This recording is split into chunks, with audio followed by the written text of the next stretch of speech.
I made up my own list of how to properly assess my worth and how I feel like I properly assess my worth in those situations. So the first thing on my list is what tangible or intangible items you bring into any situation. So going back to that sports, me playing basketball, I knew the intangible things that I brought into that situation was me just being a hustler, me doing the dirty things that all the rest of my teammates were afraid to do or just didn't feel like doing because maybe they were more skilled than me and they felt like they didn't have to do that. The next thing on my list is how accessible I am in any situation. One of the reasons why I was able to bring up, I work for this company and this is my experience during my negotiation process when they tried to short me on, we asked for a certain amount of years. I knew that for the entire time that I've been in this company, I've been working above my pay grade. I've been working above my role the entire time I've been in this company.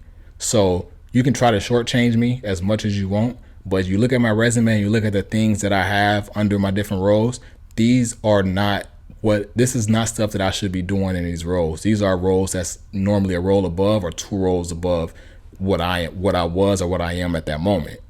And so that's because of me being accessible. People ask me to do certain things. If I have the bandwidth to do it, I'm going to do it. And I'm going to take what I can in those instances and know how to vocalize what I've done.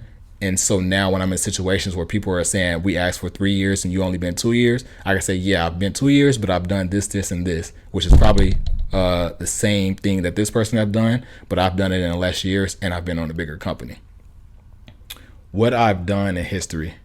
I think that what I've done in history is just basically just being able to, that was the most frightening part about this whole process for me, because it's not a job that I'm passionate about. It's not something I really care about, that I wasn't going to be able to really properly communicate what I've done in my time at this company.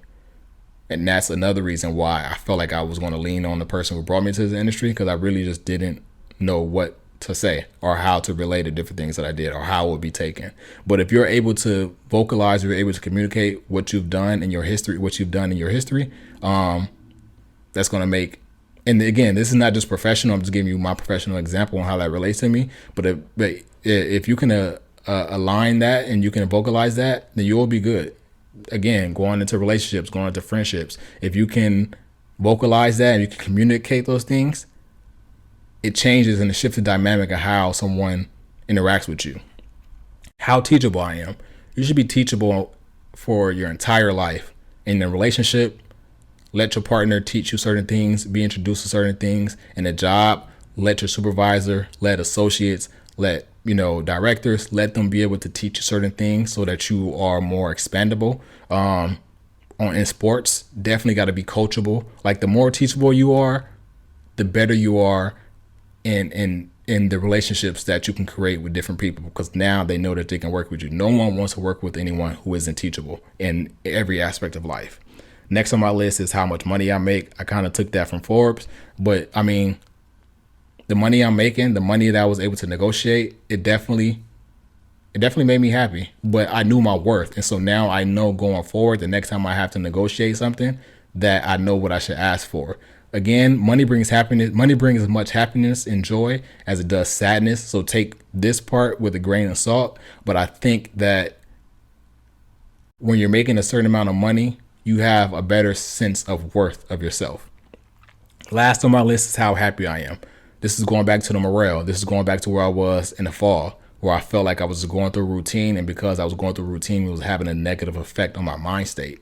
And so wherever you are, whatever aspect, again, whether it's a job, whether it's a relationship, whether that's friendship, whether that's in sports, how happy you are really affects your worth. So again, I'm gonna read you all. My list is what tangible and intangible items I bring to any situation, how accessible I am in any situation, what I've done in my history and the different positions that I've been in, how much money I make, how teachable I am, and how happy I am.